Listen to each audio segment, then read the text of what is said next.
দর্শক, স্বাগত একাত্তর সংযোগে। আমি সামিয়া রহমান। রাজনীতিতে ধারাবাহিকভাবে চলছে মুক্তিযুদ্ধ এবং বঙ্গবন্ধুকে নিয়ে ইতিহাস বিকৃতি। সম্প্রতি বিএনপি সিনিয়র নেতা তারেক জিয়া লন্ডনে এক আলোচনা সভায় বঙ্গবন্ধুকে রাজাকার, খুনি এবং পাক বন্ধু বলেছেন। এর প্রতিক্রিয়ায় প্রধানমন্ত্রী খালেদা জিয়াকে উদ্দেশ্য করে বলেছেন, আপনার কুপুত্রকে সামলান, জিপ কেটে দেওয়ার কথাও বলেছেন। তারেক রহমান লন্ডনে বসে প্রায় বছরখানেক ধরে মুক্তিযুদ্ধ এবং বঙ্গবন্ধুকে নিয়ে একের পর এক বক্তব্য দিচ্ছেন এবং রাজনীতিবিদদের ব্যাপক প্রতিক্রিয়া আমরা দেখতে পাচ্ছি। প্রশ্ন উঠেছে যে এতে করে কি আমাদের রাজনীতিবিদদের দেউলিয়াপনা প্রকাশ হচ্ছে? রাজনীতিবিদদের কাজ কি এই অপরাজনীতি গালাগাল, নাকি আসলে গঠনমূলক মত প্রকাশ? এই নিয়ে আজকে কথা বলবো একাত্তর সংযোগে, এবং আমার সাথে যে অতিথিরা সংযুক্ত হয়েছেন দর্শক পরিচয় করিয়ে দিচ্ছি। আমার সাথে আছেন জয়নুল আবদিন ফারুক, সাবেক বিরোধী দলীয় চিফ হুইপ, প্রচার সম্পাদক বিএনপি। আছেন রাশেক রহমান, সহ সম্পাদক কেন্দ্রীয় উপকমিটি বাংলাদেশ আওয়ামী লীগ, এবং আছেন সোহরাব হাসান, যুগ্ম সম্পাদক দৈনিক প্রথম আলো। আপনাদের সবাইকে অসংখ্য ধন্যবাদ আমার সাথে একাত্তর সংযোগে সংযুক্ত হওয়ার জন্য। এবং দর্শক জানিয়ে দিতে চাই যে আপনারা আমাদের সাথে আলোচনায় যোগ দিতে পারেন। যে নাম্বারগুলো রয়েছে পর্দাতে, সেই নাম্বারগুলোতে phone, SMS, Facebook, Twitter, Skype যে কোনো মাধ্যমে আমাদের সাথে যোগাযোগ করতে পারেন। আমি আসলে প্রথমে জয়নুল আবদিন ফারুক আপনাকে দিয়ে শুরু করতে চাচ্ছি। বিজয় দিবসের আলোচনায় যেটি বলেছেন তারেক রহমান, তিনি বলেছেন যে তথ্য প্রমাণের ভিত্তিতেই তিনি বলছেন শেখ মুজিব রাজাকার, খুনি এবং পাক বন্ধু ছিলেন। এবং তিনি বলেছেন লাখো মানুষ যখন রণাঙ্গনে, শেখ মুজিবের পরিবার তখন খুনি ইয়াহিয়া খানের পয়সায় খান সেনাদের পাহারায় নিরাপদে দিন কাটাচ্ছেন। আওয়ামী লীগের নেতারা কলকাতায়, আর শখের বন্দী শেখ মুজিবের হাতে পাইপ। এবং তিনি বলেছেন শেখ মুজিব আওয়ামী লীগের জন্য এখন লাল সালু, এই লাল সালুকে ঘিরে থাকে ভণ্ডরা। আমার প্রশ্নটা হচ্ছে, এটি কি আসলে বিএনপির নিজস্ব মতাদর্শ নাকি তারেক রহমানের ব্যক্তিগত মত বলে আপনারা মনে করছেন? সামিয়া এবং সোহরাব ভাইকে অনেক ধন্যবাদ যে অনেকদিন পরে আসলে আপনারা বাসায় এসেছেন, এই জন্য আমি আপনাদের সাথে স্টেটমেন্টটা দিচ্ছি। আমি খুবই অসুস্থ, তবুও আমি শুধু এটুকু বলতে চাই, একটু আগে ৭১ টেলিভিশনে আপনাদের স্ক্রোলে দেখলাম খাদ্যমন্ত্রী কামরুল ইসলাম বলেছে খালেদা জিয়া যদি এই কথা প্রত্যাহার করে না নেয়, ক্ষমা না চায়, তাকে কোথাও জনসভা করা যাবে না। এগুলো যদি রাজনৈতিক শিষ্টাচার হয়, তাহলে তারেক রহমান লন্ডনের চিকিৎসাতে আছেন, উনি বিএনপির সিনিয়র ভাইস চেয়ারম্যান, স্বাধীনতার ঘোষক শহীদ জিয়ার সন্তান, উনি কথা বলতেই পারে, রাজনীতি বলতে পারে। অতএব খাদ্যমন্ত্রী কথা বলতে পারবে, আমাদের জিহ্বা কেটে দিতে পারবে, আর তারেক রহমান কথা বলতে পারবে না, তার বিরুদ্ধে মামলা হবে। এই তো গণতন্ত্রের নকশা, এই তো গণতন্ত্রের আমাদের দেশের প্রক্রিয়া। সেখানে আমি বলতে চাই তারেক রহমান সাহেব লন্ডনে যা বলেছে, সে উপস্থাপনা করেছে সমস্ত কাগজপত্র দেখে এবং তার নিজস্ব বুদ্ধিমত্তা দিয়ে, ইতিহাস থেকে সে কথাগুলো বলেছে। আওয়ামী লীগের উচিত ছিল কথাগুলো, তারাও ইতিহাস থেকে কথাগুলো দিলে তাদেরকে কথা দিয়ে উত্তর দেওয়া। কিন্তু জিহ্বা কেটে দিব, ক্ষমা চাইতে হবে, মামলা করছেন, গ্রেপ্তারি পরোয়ানা জারি করছেন, এটা তো রাজনীতি না। আর আওয়ামী লীগ কথা বলবে, তাতে কোনো মামলাও হবে না, মানানি মামলাও হবে না, গ্রেপ্তারি পরোয়ানা জারিও হবে না। বরং ধর্ম আল্লাহর বিরুদ্ধে যারা কথা বলে তারে সশরীরে এয়ারপোর্ট থেকে নিয়ে বাসায় পৌঁছায় দেয়। আমি ওদিকে যেতে চাই না, যেহেতু সোহরাব ভাই একজন সিনিয়র সাংবাদিক, আমার খুবই পরিচিত। আমি ওনার মাধ্যমে, আরেকজন সহকর্মী আমার আছেন, উনি আওয়ামী লীগ করেন। তা আমি তারেক রহমান যেটা বলেছেন সেটা তার দিক থেকে সে বলেছেন। আমি মনে হয় যদি সংসদে আমরা নাই, 5 তারিখের একটি নির্বাচন, যে নির্বাচনে গ্রহণযোগ্য নির্বাচন, সারা বিশ্ব গ্রহণ করে নাই, যে নির্বাচনে 154 জন বিনা প্রতিদ্বন্দ্বিতা নির্বাচিত হয়েছে, প্রায় 170টা কেন্দ্রে। আপনি বলেছেন যে তারেক রহমান, মানে যেহেতু আওয়ামী লীগ নেতারা বক্তব্য দিচ্ছেন, তারেক রহমানও বক্তব্য দিতে পারেন। আমার প্রশ্নটা ছিল, এটি কি আসলে যেহেতু তারেক রহমান বিএনপির সিনিয়র ভাইস চেয়ারম্যান এবং বিএনপির ভবিষ্যৎ নেতৃত্ব তার কাছে আপনারা সবসময় বলেন, তাহলে তার বক্তব্যটা বিএনপির বক্তব্য বলে আমরা ধরে নিতে পারি?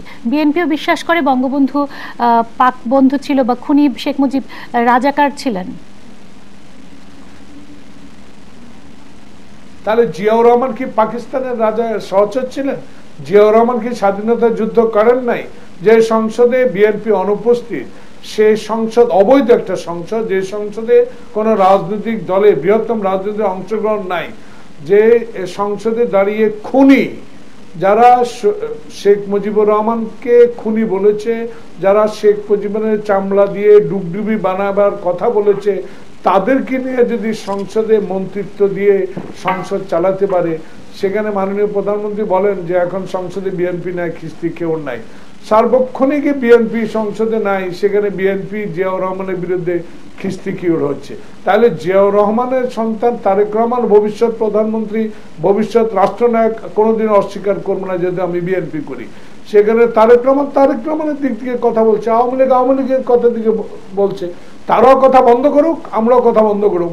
তারাও আমাদের নেতা শহীদ জিয়াদের স্বাধীনতা ঘোষক। আজকে তারেক রহমান কি এটা অসত্য কথা বলেছে যে কলকাতা বসে যখন তারা লাল পানি খাচ্ছিলেন, তা ফুর্তি করছিলেন, শ্রীদেবী রেখার ছবি দেখতেছিলেন, যুদ্ধের সময় দিক নির্দেশ নেন, জাতি যখন বিভ্রান্ত, তখন শহীদ জিয়া, মেজর জিয়া কালুরঘাট বেতার কেন্দ্র থেকে যখন স্বাধীনতা ঘোষণা করলেন, তখন তো এইসব নেতারা কেউ ছিলেন না। আমরা এখন দেখতে পাচ্ছি যে খিস্তি কেউ তারাই করছেন। তারা যারা আওয়ামী লীগের সপক্ষে লোক না, তারা মুক্তিযোদ্ধা হলেও বলে যে তারা রাজাকার। অ্যাজ পার এক্সাম্পল, আওয়ামী লীগের মন্ত্রী ছিলেন এ.কে খন্দকার, উনি একটি সত্য কথা বলেছেন, উনি এখন মুক্তিযোদ্ধা না। ধন্যবাদ জয়নুল আবদিন ফারুক। আমি একটু আসবো, আমি আসবো মুক্তিযোদ্ধা তারা। আমি আসবো আপনার কাছে। আমি আমার কথা শেষ করার পর ডিস্টার্ব করবেন। জি আচ্ছা, বলুন। আমি আসলে একটু সভাপতিদের সমান সুযোগ দিতে চাইছিলাম। না, সমান সুযোগ আপনি দিবেন অবশ্যই। আমি যতক্ষণ বলছি আওয়ামী লীগের বন্ধু ততক্ষণ বলবে, সোহরাব ভাই তো নিরপেক্ষ লোক, নিরপেক্ষ কথা বলবে।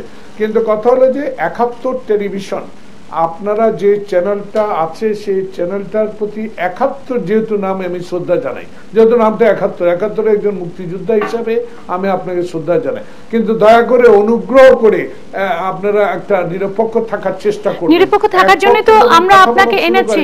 আপনারা কোনো উপস্থাপক, আপনাকে সেই জন্য উপস্থাপক যেন আমাদের কথার মধ্যে বিভ্রান্তি না করেন। আমরা কোনো কথার মধ্যে বিভ্রান্তি করছি না। যে কথাগুলো বলেছেন, না সামিয়া আর তারেক রহমান যে কথাগুলো বলেছেন, আমার আওয়ামী লীগের বন্ধু, উনি আমার কথাগুলোর উত্তর দেন, আমিও কথাগুলো উত্তর দেবো যদি যুক্তিযুক্ত হয়। তারা যদি কথাগুলো বলতে পারে, আমি কেন বলতে পারবো না? আমার দল কেন করতে পারবে না? এই যুক্তি যদি উনি আমার সাথে খণ্ডন করতে পারে, তাহলে আমি আমারটা খণ্ডন করবো। অবশ্যই আমরা প্রত্যেকের যুক্তি শোনার জন্য কিন্তু আজকে এখানে এসেছি, এবং ইতিমধ্যে 10 মিনিট আমি আপনাকেও সময় দিয়েছি এবং পুরোটা সময় আপনি থাকবেন। বাকি অতিথিদের সমান সুযোগ দেওয়ার জন্য আমি বলেছিলাম যে একটু আমি আসছি আপনার কাছে আবারও, আপনি যে বক্তব্যগুলো দিয়েছেন সেই বক্তব্যগুলোর প্রেক্ষিতে তার কোনো বক্তব্য আছে কিনা। রাশিক রহমান উনি বলছেন যে যেহেতু আওয়ামী লীগও বলছে, তাহলে বিএনপি কেন বলতে পারবে না? আমি একটু জানতে চাচ্ছি, আপনারা এই বক্তব্যগুলোকে খুব গুরুত্ব সহকারে নিচ্ছেন? আমি আপনাকে ধন্যবাদ। আমরা টেলিভিশনে গণতন্ত্রের কথা বলি। জনাব জয়নাল আবেদিন ফারুক সাহেব একজন সিনিয়র রাজনীতিবিদ, সাবেক চিফ হুইপ এবং জাতীয়তাবাদী দলের প্রচার সম্পাদক। তার কথা কখন শেষ হবে তার অপেক্ষায় যদি আমাদেরকে থাকতে হয়, তাহলে তার কথার উত্তর দিতে পারবো না। যাই হোক, উনি অনেক সময় নিয়েছেন, আমি সংক্ষেপে বলি। আমি এসব কথাকে খুব একটা গুরুত্ব সহকারে নেই না, কারণ ওনার কথাগুলো শোনার পরে আমার কাছে একটা জিনিস মনে পড়লো। উইলিয়াম শেক্সপিয়ারের 5th অ্যাক্ট 5th সিনে, এই ম্যাকবেথের, সেখানে একটা কথা তিনি বলেছিলেন, it is a tale told by an idiot full of sound and fury signifying nothing. অনেকে লাইফটা একটু অ্যাড করতে চায়। It is a life is a tale told by an idiot full of sound and fury signifying nothing. অর্থাৎ অথর্বের কথা শুনে তো রিয়্যাক্ট করার কোনো মানে হয় না, কিন্তু সমস্যা হচ্ছে যে একটু রিয়্যাক্ট করতেই হচ্ছে আমাদেরকে।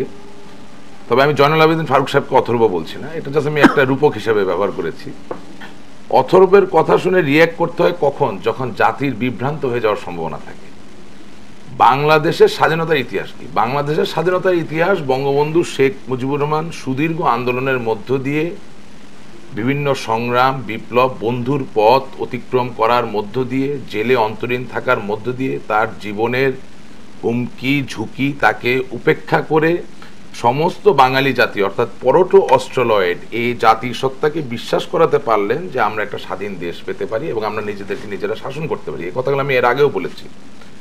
এবং এই প্রেক্ষাপট, এই নেতৃত্বের কারণে কিন্তু 1971 সালে যুদ্ধ হয়েছে এবং আমরা স্বাধীন হয়েছে। আমি গতকালকে গাজী টিভিতে একটা কথা বলেছি যে জিয়াউর রহমান সাহেবের স্বাধীনতার ঘোষণা, আমি ওনার যুদ্ধ নিয়ে কোনো প্রশ্ন তুলছি না, আমার তখন জন্ম হয়নি। স্বাধীনতার ঘোষণা নিয়ে অনেক তত্ত্ব আছে, ড্রাম তত্ত্ব আছে। আমি একটা নতুন তত্ত্ব বের করেছি, তত্ত্বটা হচ্ছে গাধা তত্ত্ব।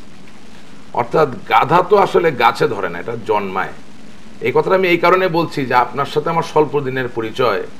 আমি যদি হঠাৎ করে আপনার কাছে এসে বলি সামিয়া আজ এই বাড়িধারাকে স্বাধীন করার জন্য আপনি আপনার প্রাণ অকাতরে আমাকে দিয়ে দিবেন, নিশ্চয়ই আপনি তা করবেন না। আপনি আমাকে উন্মাদ ভাববেন অথবা গাধা প্রকৃতির কোনো জন্তু ভাবতে পারেন।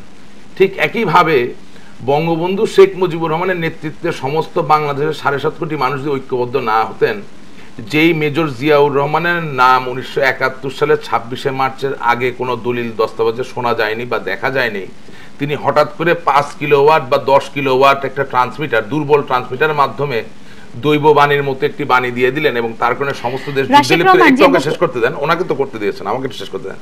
এবং সমস্ত দেশ যুদ্ধে লিপ্ত হলো এবং স্বাধীন করে ফেলো, এটা অবিশ্বাসযোগ্য কথা। উনি বীরুত্তম উপাধি পেয়েছেন, উনি যুদ্ধ করেছেন, সেটা নিয়ে আমি কোনোই বিতর্ক করছি না, করতে যাব না। এবং ফর ইউর ইনফরমেশন, আমি আমার বড় ভাই শ্রদ্ধেয় এবং সোরাব ভাই এখানে আছেন, আপনি আছেন, সমস্ত জাতি দেখছে, তাদেরকে জানাতে চাই 23শে মার্চ 1971 রংপুর মিঠাপুকুরের রানীপুকুর ইউনিয়নের দামাল ছেলেরা খালি হাতে তীর ধনুক নিয়ে রংপুর ক্যান্টনমেন্ট দখল করতে গিয়েছিল এবং সেখানে 9 জন বীর বাঙালি নিহত হয়েছিলেন। অর্থাৎ জিয়াউর রহমান সাহেবের 5 কিলোওয়াট বা 10 কিলোওয়াট ট্রান্সমিটার দিয়ে ঘোষণা করা হবে তারপর আমরা স্বাধীনতা যুদ্ধ করবো, তার জন্য অপেক্ষা করে নেই। নট অনলি দ্যাট, আপনি মেজর রফিকুল ইসলাম সাহেব বীর উত্তম, তার টেলস অফ মিলিয়ন যেটা ইংরেজি ভার্সনে বেরিয়েছে, সেটা পড়লে আপনি দেখবেন যে জিয়াউর রহমান সাহেব কোন জাহাজটার নাম ছিল সোয়াত, সেই জাহাজ থেকে তিনি আমার কথা হচ্ছে একটি, আমরা রাজনীতি করি, আমরা আশা করি দেশের অনেক সমস্যা আছে। আপনি দুর্নীতি নিয়ে কথা বলতে পারেন, আপনারা অনেক সময় শেয়ার কেলেঙ্কারি নিয়ে কথা বলেন, ব্যাংকিং কেলেঙ্কারি নিয়ে কথা বলেন, বিদ্যুতের দাম নিয়ে কথা বলেন, যেগুলো জনসাধারণকে সরাসরি ভাবে ইফেক্ট করে, সেই কথাগুলো নিয়ে কথা বললে তো আমি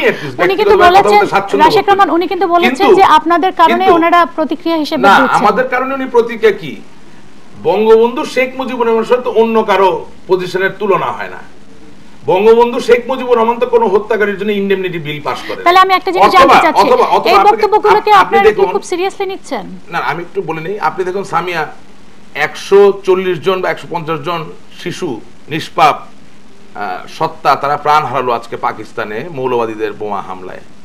আপনি আশ্চর্য হয়ে যাবেন যে বঙ্গবন্ধু শেখ মুজিবুর রহমানের খুনিদেরকে লিবিয়ায় পোস্টিং দেওয়ার মধ্য দিয়ে এবং বিভিন্ন দেশে পোস্টিং দেওয়ার মধ্যে দিয়ে 1980 দশকে ফজলে লরেন্সের, যদি কিছু মনে না করেন, এই প্রোগ্রাম যদি দেখে থাকেন, কিভাবে জঙ্গিবাদ এই দেশ থেকে রপ্তানি হওয়া শুরু হয়েছিল এবং কার আনুকূল্যে হয়েছিল, এটা তো জাতির সামনে উন্মোচিত করতে হবে। আমার না আসলে প্রোগ্রামের সময়টা একটা নির্দিষ্ট সময়, তো এইজন্য আমি বারবার আপনাদের কথার মাঝখানে থামিয়ে দেই এবং আপনারা এর জন্য আমাদেরকে ব্লেম করেন। কিন্তু আমি একটা জিনিস জানতে চেয়েছিলাম যে এই বক্তব্যগুলোকে আপনারা আসলে খুব সিরিয়াসলি নিচ্ছেন কিনা, সেটির উত্তর এখনো পাইনি। অনেকে সিরিয়াসলি নিতে পারে, আমি ব্যক্তিগতভাবে মনে করি ওই যে আপনাকে যে বললাম যে life is a tale told by an idiot, অর্থাৎ এইসব কথা সিরিয়াসলি নেওয়ার কোনো কারণ নেই। কিন্তু হামলা মামলা এবং গ্রেফতারি পরোয়ানা জারি হচ্ছে, যদি সিরিয়াসলি না নিয়ে থাকেন। আমি একটু সোহরাব হাসানের কাছে, কোনো ভক্ত বা সমর্থক যদি তার নিজ ক্যাপাসিটি থেকে মামলা করেন, তার জন্য যে গ্রেফতারি পরোয়ানা ইস্যু হয়, সেটা যে আপনি আমাকে প্রশ্ন করেন, এর উত্তর তো আমি দিতে পারবো না। আমি একটু সোহরাব হাসানের কাছে, বঙ্গবন্ধুকে ভালোবাসেন, তিনি মামলা করতে পারেন, এই অধিকার তার আছেন। ইনফ্যাক্ট জয়নাল আবেদিন ফারুক সাহেব এই প্রোগ্রামের শেষে গিয়ে আমার নামে একটা মামলা করতে পারেন, কারণ আমি উইলিয়াম শেক্সপিয়ার একটা কোটেশন বলেছি, কোনো বাধা তো নাই।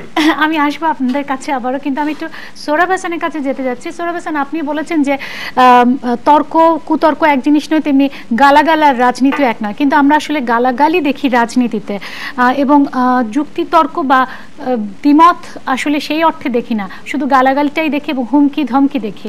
কি বলবেন? ধন্যবাদ সামিয়া।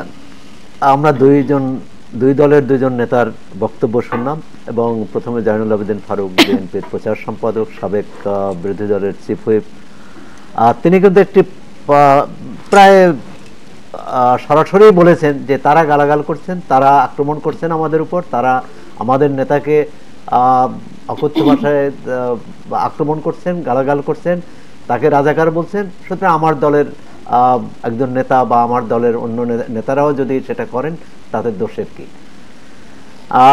আশিক রহমানও প্রায় একই সুরে কথা বলছেন যে আমরা এটি গুরুত্ব দিতে চাই না। তারেক রহমান কোথা থেকে বলেছেন, লন্ডন থেকে, সেটা গুরুত্ব দিতে চাই না, তিনি ওই ধরনের বড় নেতাও নয়, কিন্তু তারপরও গুরুত্ব দেওয়া হচ্ছে। আসলে আমরা বিতর্ক করছি কি নিয়ে? বিতর্ক করছি এখন বিএনপি কি রাজনীতি করছে, কোন দলের সাথে জোট করছে, অথবা নির্বাচন করেনি, অথবা আওয়ামী লীগ একতরফা নির্বাচন করেছে, আওয়ামী লীগ স্বৈরাচারকে কাছে নিয়েছে কি নেয়নি, এটি নিয়ে বিতর্ক করছি না 71 নিয়ে বিতর্ক করছি। যদি আগেরটি হয় তাহলে তো হচ্ছে এখন কোন দল কি করছে, সংসদ কিভাবে চলছে, সরকার জনগণের জন্য কি করছে কি করেনি, দুর্নীতি আছে কি নেই, সরকারের নেয়া বিভিন্ন পদক্ষেপ, জয়নুল আবেদিন ফারুক শেয়ার বাজারের কথা বললেন, সেটি সেটি জনগণের পক্ষে গিয়েছে না বিপক্ষে গিয়েছে, ব্যাংক থেকে আচ্ছা আশিক রহমান বলছে ব্যাংক থেকে টাকা লুট হয়েছে সেজন্য দায়ী কে, এসব নিয়ে যদি হয় সেটা হচ্ছে এখনকার রাজনীতি এবং সেটাই সত্যিকার হওয়া উচিত। 16ই ডিসেম্বরে 71-এর রাজনীতি মীমাংসা হয়ে গেছে। এই মীমাংসিত বিষয় নিয়ে যেই বিতর্ক সৃষ্টি করুন, যেই এটা নিয়ে অপপ্রচার বিকৃতি করার চেষ্টা করুন, আমরা তার বিরুদ্ধে, দেশের মানুষ তার বিরুদ্ধে। এবং আমরা চাই না 71-এ জিয়াউর রহমান একজন সেক্টর কমান্ডার ছিলেন, জেড ফোর্সের প্রধান ছিলেন, তিনি বঙ্গবন্ধুর নামে স্বাধীনতা ঘোষণা করেছেন, এটি সত্য। আবার এই পুরো মুক্তিযুদ্ধের নেতৃত্ব দিয়েছেন, 24 বছর ধরে নেতৃত্ব দিয়েছেন শেখ মুজিবুর রহমান। তিনিই জাতিকে স্বায়ত্তশাসন, স্বাধিকার আন্দোলন, 6 দফা এর ধাপে ধাপে, গণ অভ্যুত্থানের ধাপে ধাপে, অসহযোগের ধাপে ধাপে স্বাধীনতার পরিণতির দিকে নিয়েছেন। সুতরাং এই সত্যকে অস্বীকার করা হবে আহাম্মকি, যে দলের নেতাই করুন, যে পরিচয় করুন। আমি মনে করি যে তারা ঠিক করছেন না, তারা জনগণের পক্ষে অবস্থান নিচ্ছেন। আজকের রাজনৈতিক বিতর্ক, আজকে বিএনপির কোন অবস্থান, জামাত আওয়ামী লীগের কি অবস্থান, সেটা নিয়ে আমরা বিতর্ক করতে পারি, সে নিয়ে আমরা চুলচেরা বিশ্লেষণ করতে পারি। 5 জানুয়ারির নির্বাচন ঠিক হয়েছে কি না হয়নি সেটা নিয়ে আমরা কথা বলতে পারি, আমরা বিএনপির নির্বাচন বর্জন করা ঠিক হয়েছে কিনা সেটা নিয়ে কথা বলতে পারি, কিন্তু এর সঙ্গে 71-কে আনা যাবে না। আমাকে একটা বিরতি নিতে হবে, কিন্তু তার আগে জয়নুল আবেদিন ফারুক, আপনাকে সময় না দিলে আপনি আবার রেখে যাবেন। আপনি কিছু বলবেন সোহরাব হাসানের বক্তব্যের প্রতিক্রিয়ায়? সোহরাব ভাই, আপনাকে অনেক ধন্যবাদ। আসলে উনি অনেক বিজ্ঞ একজন সাংবাদিক, দীর্ঘদিন ওনার সাথে আমার একটা সম্পর্ক রয়েছে। কিন্তু আমি রাশেক রহমান, আমার ছোট ভাইকে একটা কথা বলতে চাই। ওনারা বাঙালি শেখ মুজিবুর রহমান সাহেব পূর্ব পাকিস্তানের স্বায়ত্ত শাসনের জন্য আন্দোলন করেছেন। আন্দোলনকারী একজন নেতা হিসেবে বাংলাদেশের মানুষ কোনোদিনও ওনাকে অস্বীকার করে না, অস্বীকার করার কোনো পথ নাই। কিন্তু রাশেক যে বা ইংরেজিতে যে আমাকে ইনডাইরেক্টলি অথর্ব বলেছে, আমি এটা উত্তর দিতে চাই না, কারণ ওরা বাঙালি ইংরেজিতে ভালো ছাত্র, আমরা আবার বাংলা ভালো ছাত্র, ইংরেজি এত বুঝি না। কিন্তু একটা জিনিস রাশেক রহমান ছোট ভাইকে আমি আমার সামিয়ানা, আমার সোহরাব ভাইয়ের মাধ্যমে বলতে চাই, ওনাকে শুধু মনে করে দিতে চাই। উনি বলেছেন জনাব শেখ মুজিবুর রহমানের খুনিদেরকে লিবিয়া পোস্টিং দেওয়া হয়েছে। আমি ওনাকে সোহরাব ভাইয়ের মাধ্যমে বলতে চাই, সামিয়ানা, আপনাকে আমি রাজনীতি আনতে চাই না, সোহরাব ভাইয়ের মাধ্যমে বলতে চাই যে আপনি লিবিয়ার কথা বলেছেন, ইন্ডিমিনিটি বিলের কথা বলেছেন। আপনার ছোট ভাই কি মনে আছে খন্দকার মুশতাক আহমদের শপথ অনুষ্ঠান পরিচালনা কে করেছেন? আমার মনে আছে 15 আগস্টে বঙ্গবন্ধু হত্যাকাণ্ডের পরে 25 আগস্টে এবং জিয়াউর রহমান সাহেব সেনাপ্রধান হন, কারা কারা বেনিফিটেড হয়েছে এবং কে চিফ মার্শাল অ্যাডমিনিস্ট্রেটর ছিলেন আমার মনে আছে। পরে সে মন্ত্রিসভার শপথ অনুষ্ঠান পরিচালনা করেছেন এবং আপনাদের মহাসচিব কে মোবাইদুর রহমান সাহেব খন্দকার মুশতাকের মন্ত্রী ছিলেন, আপনার কি মনে আছে, যিনি আপনার দলের মহাসচিব হয়েছিলেন? রাশেক রহমান, ওনাকে বলতে দেন, তারপর আপনি বলেন। আমি এটুকু মনে করে দিতে চাই, আবার আরেকটু মনে করে দিতে চাই যে আমাদের জামালপুরের ব্যারিস্টার সালাম তালুকদারকে পরাজিত করে যিনি এসেছেন, তাকে মন্ত্রী করেন নাই নুরুমোল্লাহকে, নুরু রাজাকারকে। আজকে তারা বলেন শেখ মুজিবুর রহমানকে আমি অস্বীকার করি না। আমার কথা হলো, তারা আমাদের নেতা জিয়াউর রহমানকে অস্বীকার করলেই তো এসে যায় শেখ মুজিবুর রহমানের কথা। উনি বলেছেন জয়নুল আবেদিন ফারুক, আমি একটা বিরতি নিয়ে আবার আসি, আমি এসব প্রশ্নের উত্তর নিব আপনাদের কাছ থেকে। রেডিওর মাধ্যমে স্বাধীনতা, আরে সেটাও তো সাহস নিয়ে করেছেন, তখন আওয়ামী লীগের নেতারা তো সাহস নিয়ে এটাও করতে পারে। জয়নুল আবেদিন ফারুক এবং রাশেক রহমান, আমাকে একটা বিরতি, আমাকে এখন একটা বিরতি নিতেই হবে। বিরতির পর আবারও ফিরে আসছি 71 সংযোগে।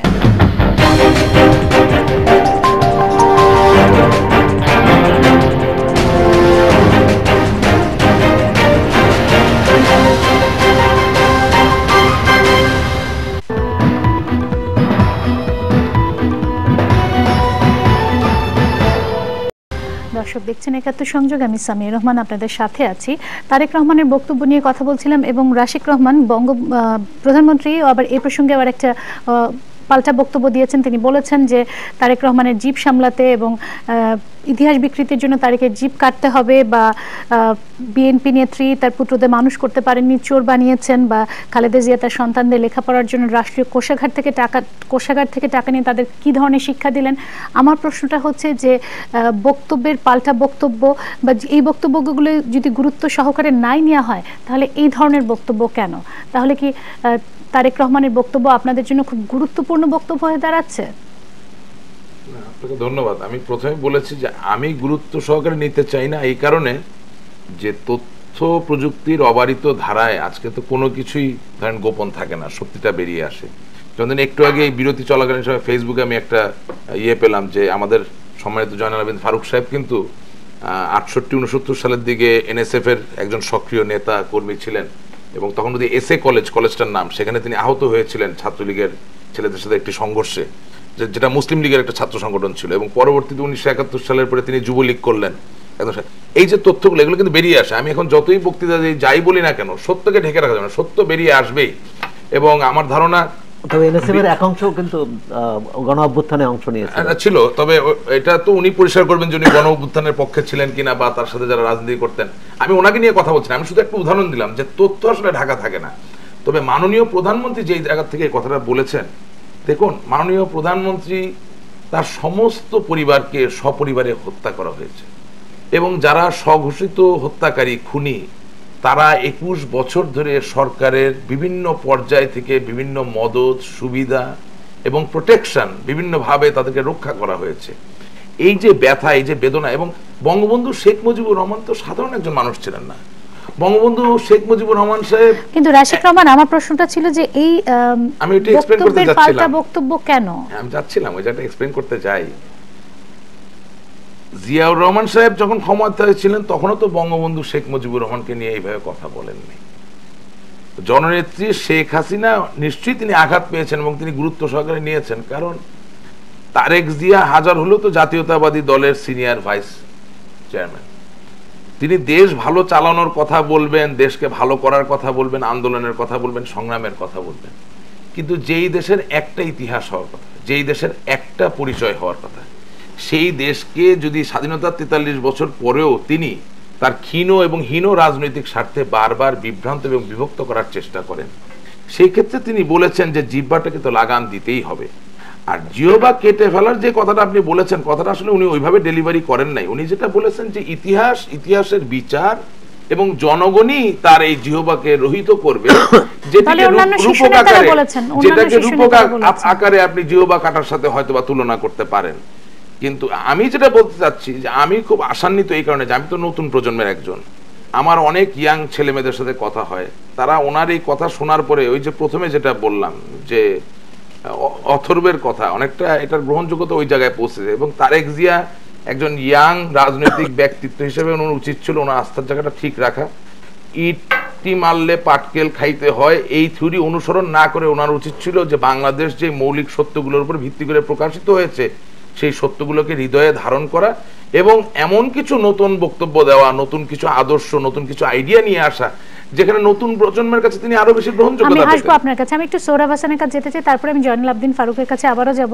সোহরাব হাসান, আপনি বলেছেন যে কেউ যদি ইচ্ছে করে স্বাধীনতার প্রধান নেতাকে পাক বন্ধু বা রাজাকার বলে আখ্যায়িত করে তাহলে বুঝতে হবে তার পেছনে একটি বদমতলব আছে, এবং সেই অর্বাচীনের জবাব দিতে পুরো নেতৃত্বকে ঝাঁপিয়ে পড়তে হবে কেন? আচ্ছা, ধন্যবাদ। এই প্রশ্নের জবাব সম্ভবত আশিক রহমান দিতে পারবেন। তবে আমি যেটা সাধারণ বুদ্ধিতে বুঝি, আসলে রাজনীতি তো জনগণকে নিয়ে, জনগণের কল্যাণে, দেশের কল্যাণে, দেশের উন্নতিতে, এবং যারা ক্ষমতা আছে তাদের দায়িত্বটাই বেশি। আমি মনে হয় যে বিরোধী যে রাজনৈতিক শক্তি, তাদের কথার জবাব, প্রতিটি কথার জবাব দেয়া না, কাজ দিয়ে দেখানো। যেমন যুদ্ধাপরাধের বিচারের বিরোধিতা করেছে অনেকে, বিএনপিও নীরব থেকে এর বলা যায় যে বিপক্ষী অবস্থান নিয়েছিল। যে আওয়ামী লীগ যুদ্ধাপরাধের বিচার করে দেখিয়েছে যে তারা বিচার করতে পারে। বঙ্গবন্ধু হত্যার বিচারের অনেকেই বিরোধিতা করেছিল, ইন্ডেমনিটি পাস হয়েছিল, তার জবাব ছিল যে সেই ইন্ডেমনিটি তুলে নিয়ে বিচার সম্পন্ন করা। এখনো কয়েকজন ঘাতক বাইরে আছে, তাদের নিয়ে আসা, অন্যান্য বিচার, সব হত্যারই বিচার হওয়া উচিত। সুতরাং এমনকি আমি মনে করি মেজর জেনারেল জিয়াউর রহমানের হত্যার বিচার হওয়া উচিত, এবং এটা তো বিএনপি কে চাইতে হবে। আচ্ছা, বিএনপি কে চাইতে হবে না, বিএনপি কেন চাইতে হবে? চাওয়া তো উচিত নৈতিকভাবে, সরকার করবে। বিএনপি চাইবে কি চাইবে না, এই বিচার করবে রাষ্ট্র করবে। রাষ্ট্রের দায়িত্ব একজন নাগরিকের যে হত্যার বিচার করা। সেখানে জিয়াউর রহমানের বিচার বিএনপি চাক বা না চাক, আজকে ক্ষমতায় আছে আওয়ামী লীগ, সুতরাং আওয়ামী লীগের দায়িত্ব। বিএনপি যখন ক্ষমতায় আছে আমরা অবশ্যই বলবো যে আপনি বলতে চাইছেন যে কাজকে আসলে প্রমাণ করতে হবে, পাল্টাপাল্টি বক্তব্য না দিয়ে। যে বিষয়টি হচ্ছে যে আমার লেখায় আমি বলার চেষ্টা করেছি প্রথম আলোতে, যে আজকের যে তরুণ প্রজন্ম, আজকের তরুণরা, আজকের যে কিশোররা, তারা এই নেতা নেত্রীদের কাছে কি ভাষা শিখছেন, তারা টেলিভিশনে কি তাদের ভাবভঙ্গি দেখছেন, সেটা আমি দলমত নির্বিশেষে সবার কথাই বলছি যে সেখানে আমরা তো আজকে তরুণরা তো কিছু শিখতে চায়। আমাদের যে স্মরণীয় নেতা যারা মুক্তিযুদ্ধে নেতৃত্ব দিয়েছেন, এমনকি যারা সেক্টর কমান্ডার হিসেবে ভূমিকা পালন করছে, তাদের কাছ থেকে তো আমরা অনেক কিছু পেয়েছি, এই জাতি পেয়েছে, রাষ্ট্র পেয়েছে। কিন্তু আজকের যারা নেতা নেত্রী, তাদের কাছে জাতি কি পেতে চায়?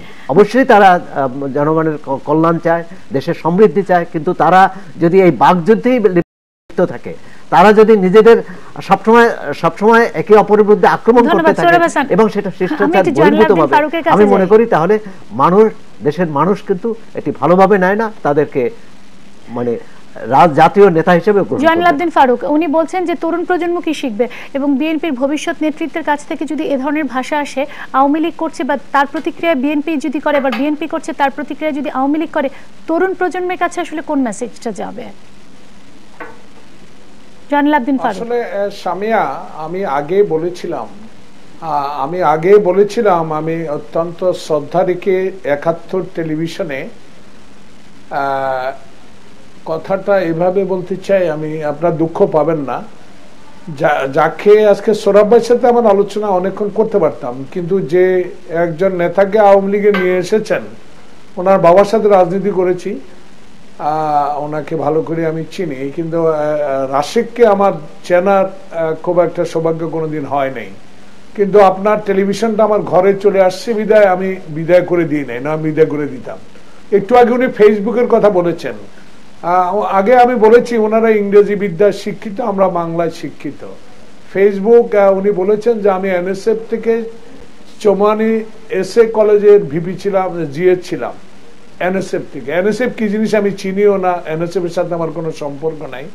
আমাকে জানা এই আওয়ামী লীগ, এই বর্জুয়া যারা আওয়ামী লীগকে খেয়েছে, আওয়ামী লীগের ভিতরে থেকে খন্দকার মোশতাক শেখ মুজিবুর রহমানের হত্যার সাথে সম্পূর্ণ জড়িত, তারাই আওয়ামী লীগকে খেয়েছে, তারাই আওয়ামী লীগকে আবার ধ্বংস করবে। যারা শেখ মুজিবুর রহমানকে দুগদুগি বানিয়েছে, যারা শেখ মুজিবুর রহমানের বিরুদ্ধে বক্তব্য দিয়েছে, তারাই এখন আমার প্রধানমন্ত্রীর সহকর্মী। আজকে এই তরুণ প্রজন্মের রাশেক সাহেবকে বলতে চাই যে আমি চৌমনি কলেজ ছাত্র সংসদে যখন জিএস ছিলাম, তখন ছাত্রলীগ আমাকে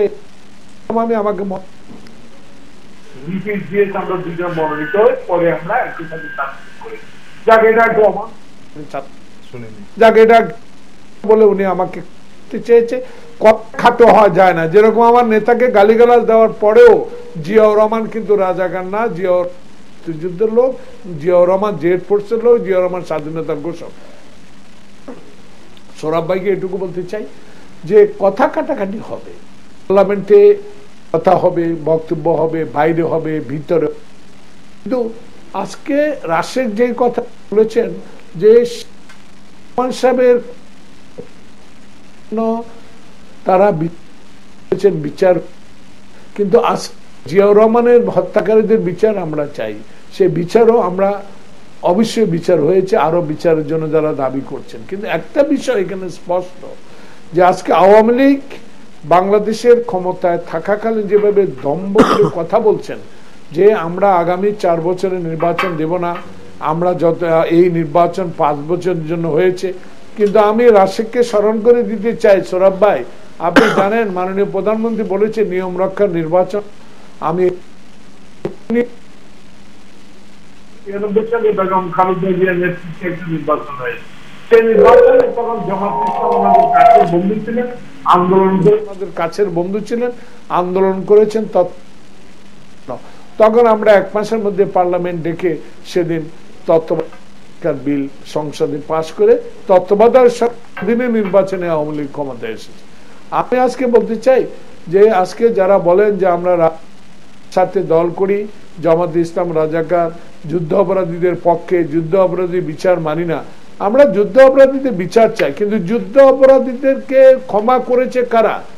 রাশেক সাহেব নিশ্চয়ই জানেন, সোনাব ভাই নিশ্চয়ই জানেন, স্বামীও জানেন। যদি তাদের বিচার করা হতো তাহলে তো সেদিন সে বিচারটা।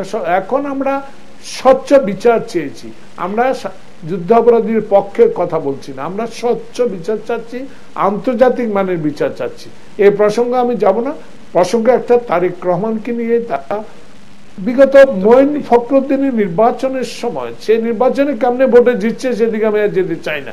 না একটা বৃহত্তম রাজনৈতিক দলকে 30টা আসন দেয়, এটা কোনো ইতিহাসে নাই।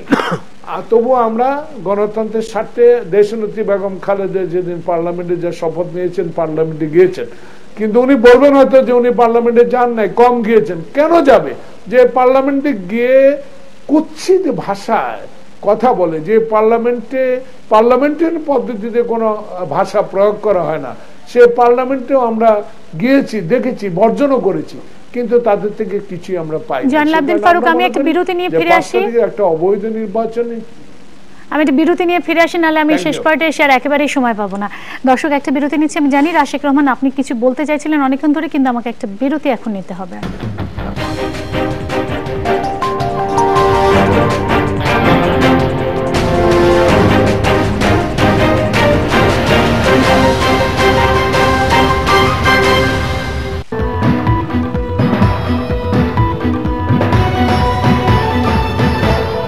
দর্শক দেখছেন একাত্তর সংযোগ। রাশেক রহমান কিছু বলতে চাইছিলেন আপনি। আমি জয়নুল আবেদিন ফারুক সাহেবকে ধন্যবাদ জানাতে চাই, এবং একইভাবে আমি আবার দুঃখ প্রকাশ করতে চাই যদি ওনাকে আমি কষ্ট দিয়ে থাকি। আমি হাবিবুল নবী আশিকুর রহমান সাহেবের সন্তান, তিনি আওয়ামী লীগের একজন সাংসদ বটে।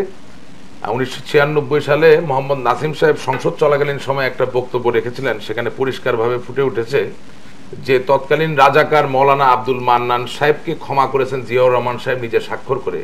এবং সেই সময় আমার বাবা আশিকুর রহমান সাহেব কুমিল্লার ডিসি ছিলেন, যাকে তৎকালীন স্বরাষ্ট্র সচিব যিনি ছিলেন, তিনি তাকে বলেছিলেন এই মামলাটি ডিসপোজ অফ করার জন্য। একজন ডিসি হিসেবে তিনি সেটা করতে পারতেন, কিন্তু করেন নাই। এবং পরবর্তীতে ওই ফাইলের কপি আমরা সংগ্রহ করেছি, যেখানে জিয়াউর রহমান সাহেব সবুজ কালিতে এই মামলাটি ডিসপোজ অফ করেছেন। অর্থাৎ স্পেসিফিক 1971 সালের অ্যালিগেশন ওয়ালা যারা রাজাকার আল বদর আল শামস ছিল, তাদেরকে কোনোদিনও বঙ্গবন্ধু শেখ মুজিবুর রহমান বা তার সরকার ক্ষমা করেন নাই। কে ক্ষমা করেছেন এটা বাংলাদেশের মানুষ জানে। আমি আশা করব তিনি মানুষের ভিতরে বিভ্রান্তি সৃষ্টি করবেন না। আমরা তার জ্বলন্ত সাক্ষী, প্রয়োজন হলে ব্যক্তিগত পর্যায়ে ওনার সাথে দেখা করে আমি এই বিষয়টি আরো পরিষ্কার করতে পারি। এবং মৌলানা আব্দুল মান্নানের ব্যাপারে 8টা চার্জ ছিল 1971 সেখানে রেপ ছিল, অগ্নি সংযোগ ছিল, হত্যা ছিল, রাহাজানি ছিল এবং লুণ্ঠন ছিল, আরো 3টি ছিল, সেটা আমি ভুলে গেছি। হাওয়েভার আপনি 15ই ফেব্রুয়ারি নির্বাচনের কথা বলেছেন এবং সেখানে আপনার উদারতা দেখানোর চেষ্টা করেছেন যে 15ই ফেব্রুয়ারি নির্বাচন হওয়ার পর 1 মাসের মধ্যে আপনারা ছেড়ে দিয়েছেন। বাস্তবতা হচ্ছে 15ই ফেব্রুয়ারি নির্বাচনে দৈনিক বিরল নামে একটি পত্রিকার সকল সাংবাদিককে দিয়ে আপনারা ডামি ক্যান্ডিডেট দেওয়ার চেষ্টা করেছিলেন, যার সম্পাদকের নাম ছিল mister Abu Naser most likely. এবং এই টাকা পয়সা লেনদেনের গন্ডগোলটা হয়েছিল তৎকালীন স্বরাষ্ট্রমন্ত্রী আব্দুল মতিন সাহেবের বাসা, যেটা তৎকালীন শান্তিনগরের চ্যানেলের অফিসের পাশে ছিল। এবং তারা এই বিষয়ে একটা প্রেস কনফারেন্সও করেছিল। অর্থাৎ আপনারা চেষ্টা করেছিলেন ক্ষমতায় থাকার জন্য, কিন্তু জনগণ আপনাদের সাথে ছিল না এবং আওয়ামী লীগের আন্দোলনের মুখে আপনাদেরকে ক্ষমতা ছাড়তে হয়। আমি শুধু আপনার কাছে একটা অনুরোধ করব, আপনি বারবার বলছেন আমি ইংরেজিতে ভালো। ইংরেজিতে আমি ভালো কিনা জানি না, তবে বাঙালি সন্তান আমি, বাংলাদেশের জন্ম, বাংলাই আমি লেখাপড়া করেছি। আপনাকে অচলায়তন বলুন, রবি ঠাকুর বলুন, সেখান থেকেও আমি কোট করে বলতে পারি, বাট অপ্রাসঙ্গিক কথা বলে তো লাভ হবে না। তাই মার্ক টোয়েনের আবার ইংরেজিতে একটা কথা আপনাকে বলতে চাই, in order to tell the truth you don't have to remember anything. সত্য যখন বলবেন তখন অমুকের বই ধার করে, অমুকের কথা ধার করে বলা লাগে না। আপনার কাছে একটাই অনুরোধ যে বঙ্গবন্ধু শেখ মুজিবুর রহমানকে বঙ্গবন্ধু বলুন, এই দেশকে একটি স্বাধীনতার উপহার দিন, এই দেশকে একটি পরিচয়ের উপহার দিন। এবং আজ ডিসেম্বর মাস, বিজয়ের মাস, আমি গতকালকে গাজী টিভিতে আপনারই দলীয় একজন নেতাকে একটা উপহার দিয়েছিলাম, আপনাকে উপহার দিতে চাই। আমি আশা করি আপনি পুনরায় আবার আগের মতো দুঃখ পাবেন না। আমি শুধু আপনাকে বলতে চাই, বাংলাদেশের স্বাধীনতার ইতিহাস 2টি স্লোগানের উপর নির্ভরশীল, জয় বাংলা, জয় বঙ্গবন্ধু। ধন্যবাদ, ধন্যবাদ রাশেক রহমান। যতই মিথ্যাচার করুন বাংলাদেশের জন্য আপনাদের উচিত স্বাধীনতার ইতিহাসটিকে পবিত্র রেখে, অক্ষুণ্ণ রেখে দেশকে কিভাবে ভালো চালানো যায় সেই কথাগুলো আপনারা বলুন। নিশ্চয়ই সরকার আপনাদের কথা আমল। আমরা অনুষ্ঠানের একেবারে শেষ পর্যায়ে চলে এসেছি। ধন্যবাদ রাশেক রহমান। জয়নুল আবদিন ফারুক। এটা আমার শেষ বক্তব্য। আমি নতুন প্রজন্মের রাশেককে অনুরোধ জানাবো, আপনারাও স্বাধীনতার ঘোষক শহীদ জিয়াকে স্বাধীনতার ঘোষক হিসেবে মেনে নেন। আমরাও বঙ্গবন্ধুকে বঙ্গবন্ধু হিসেবে, আমি সেটা নিয়ে কোনো কথাই বলি না এই অনুষ্ঠানে। আমি এখন শেষ এইটুকু বলতে চাই, শেখ মুজিবুর রহমান সাহেব শেখ মুজিবুর রহমানের স্থানে থাকুক, শহীদ প্রেসিডেন্ট স্বাধীনতা জিয়াউর রহমান জিয়াউর রহমানের স্থানে থাকুক। খিস্তি না করে এগুলা বন্ধ করেন। আর একটা উদাহরণ দিতে চাই যে আপনি যেই কথা বলেছেন যে স্বাধীনতা যুদ্ধে শহীদ প্রেসিডেন্ট জিয়াউর রহমান আজকে যেই অবদান রেখেছে, যে যুদ্ধ করেছে রণাঙ্গনে, আপনাদের অনেকে আজকে মুক্তিযোদ্ধার সেজে বসে আছেন, তারা কি প্রকৃত মুক্তিযোদ্ধা? এই বিজয়ের মাসে তাই এটা মনে করিয়ে দিতে চাই যে আপনারা যেই রাজাকার আলবদের কথা সাথে আমাদেরকে সম্পর্ক আছে বলেন, আমরা দুঃখ যারা মুক্তিযোদ্ধা সেজেছে অভিযোগ আনুন স্পেসিফিক, ইনশাআল্লাহ তাদেরও বিচার হবে। এটা বড় অন্যায়, আমি আপনার সাথে একমত। যারা ভণ্ড মুক্তিযোদ্ধা হচ্ছে, যারা রাজাকার হলো আওয়ামী লীগ করছে, স্বাধীনতার কথা বলছে, তাদের বিচার হওয়া বড় প্রয়োজন এবং ইতিহাস প্রমাণ করে দিবে তাদের সাথে রাজাকারের সান্নিধ্য বেশি। তৎকালীন স্বায়ত্ত শাসনের দল, তৎকালীন পূর্ব পাকিস্তানের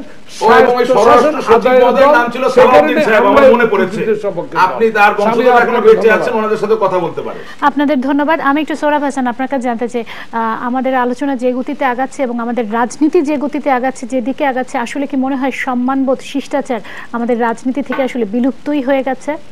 না, আজকের আলোচনায় কিন্তু বিলুপ্ত এটা মনে হয়নি। কারণ রাশেক রহমানও কিন্তু বলেছেন যে জিয়াউর রহমানের ৭১-এ যে ভূমিকা ছিল, বীরুত্তম ছিলেন তিনি, সেটা আমরা অস্বীকার করি না। এবং জয়নুল আবেদিন ফারুক কিন্তু বলেছেন যে বঙ্গবন্ধুর যে অবদান সেটা তারা স্বীকার করতেছেন, কিন্তু তার ভাষায় শহীদ জিয়াউর রহমানের অবদানটা যাতে আওয়ামী লীগ স্বীকার করে। এখন আচ্ছা, না, বঙ্গবন্ধু বলেছেন উনি সাবেক চিফ বঙ্গবন্ধু বাংলাদেশ না হতো। আচ্ছা, বঙ্গবন্ধুকে বঙ্গবন্ধু বলতে পারেন। আচ্ছা, রাশেক রহমান উনি একটা ভালো উদাহরণ স্থাপন করেছেন। আচ্ছা, রাশেক রহমান, আপনি যখন অনেক তরুণ বা যখন রাজনীতি করেন না, তখন কিন্তু এই জয়নুল আবেদিন ফারুক বঙ্গবন্ধুর নামেই এবং বঙ্গবন্ধুর দলেরই রাজনীতি করতেন। সুতরাং এখন রাজনৈতিক হিসাব নিকাশে কে কোথায় আছে সেটা না করে আমরা এটুক করতে চাই যে ৭১ নিয়ে বিতর্ক করব না। ৭১-এ বঙ্গবন্ধুর যে ভূমিকা, অবিসংবাদিত ভূমিকা, তা নিয়ে বিতর্কে যাব না। সেক্টর কমান্ডারদের যে ভূমিকা, তা নিয়ে বিতর্কে যাব না। এমনকি আওয়ামী লীগের বাইরে যাদের অবদান আছে সেটা স্বীকার করব। বামপন্থীদের অবদান ছিল, মাওলানা ভাসানীর অবদান আছে। আমরা যিনি মুজিবনগর সরকার পরিচালনা করেন তাজউদ্দিন আহমদের কথা কিন্তু আমরা অনেকেই বলি না। কেন বলি না? রাজনৈতিক স্বার্থে ৭১-কে কেউ যাতে ব্যবহার না করে। আর এখন যে সুস্থ রাজনৈতিক ধারা, আজকে জয়নুল আবেদিন ফারুক এক ধরনের ইঙ্গিত দিয়েছেন যে আপনারা গালাগাল করবেন না, আমরাও করব না। তাই এটি আওয়ামী লীগের পক্ষ থেকেও যদি এ ধরনের সদিচ্ছা বলবো, এ ধরনের আকাঙ্ক্ষা বলবো, যে সেটি যদি ব্যক্ত হয় তাহলে মানুষ বেঁচে যায়, সাধারণ মানুষ। এবং এটি ঠিক যে তারেক রহমান লন্ডন থেকে যেসব তারেক রহমান লন্ডন থেকে কেন আসছে? আচ্ছা, তারেক রহমান বিএনপি যখন জামাতে ইসলামের মতো একটা দেশ বিদ্রোহী দলকে সমর্থন করছে তখন তো কথাগুলো আসছে। আচ্ছা, তারেক রহমান লন্ডন থেকে যেসব উস্কানিমূলক বক্তব্য রাখছেন, জামাতে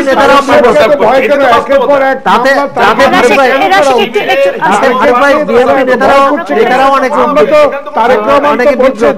রাজনীতিতে আনতে, জয় রাজনীতিতে আসুক, তারেক রহমান তাকে অভিনন্দন জানিয়েছে, কিন্তু তারেককে তাদের এত ভয় কেন? আবার ফুলের তলে গ্রেনেডও পাঠিয়েছেন, দুটোই করেছেন। আচ্ছা, সেটা যদি হয়ে থাকে সেটা অবশ্যই যারাই 21শে আগস্ট রাজনীতি হানাহানির রাজনীতি, আচ্ছা, হত্যাকারীদের রাশেদ রক্ষা করার বলতেছি, রাজনীতি। আমাদের সময় আসলে প্রায় শেষ। সোহরাব হাসান, যে আপনার শেষ 21 মন্তব্য। আগস্ট শেষ গ্রেনেড পর্যন্ত হামলা, 2014 সালে জামাত ইসলামী 21 আগস্টে গ্রেনেড হামলা যারা, রাজাকা আলবদর তাদেরকে সাথে নিয়ে না রাজনীতি না করতে অবশ্যই হবে। 21 আগস্টে গ্রেনেড হামলা যারা আরে করেছে জামাত তাদের ইসলাম অবশ্যই তো বিচার আপনাদের হবে, প্রিয় দল অবশ্যই ছিলেন। বিচার করবে। 1996 আওয়ামী লীগ তো ক্ষমতায় আছে, তারা কোনোদিনও বিচার প্রিয় দল বিচার ছিল করবে। না। সময় কিন্তু নেই। কোনোদিনও জামাত ইসলামের সাথে যখন রাজনীতি রাম করেছে, হোসেন হত্যা রাজত্ব করেছে, করেছেন, জামাত আজকের ইসলাম মতো বিদায় নিচ্ছে। এবং জামাত ইসলামের রাজনীতি